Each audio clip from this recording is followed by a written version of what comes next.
ये एक बात समझने में रात हो गई है। मैं उससे जीत गया हूँ कि मात हो गई है।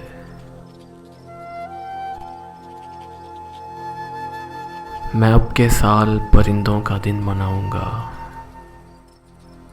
मेरी करीब के जंगल से बात हो गई है।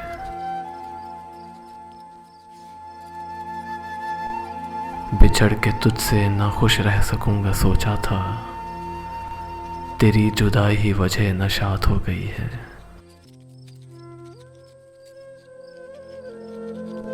मैं जंगलों की तरफ चल पड़ा हूँ छोड़ के घर। ये क्या कि घर की उदासी भी साथ हो गई है। रहेगा याद मदीने से वापसी का सफ़र। मैं नज़्म लिखने लगा था कि नात हो गई है। मैं नज़्म लिखने लगा था कि नात हो गई है। ये एक बात समझने में रात हो गई है। मैं उससे जीत गया हूँ कि मात हो गई है।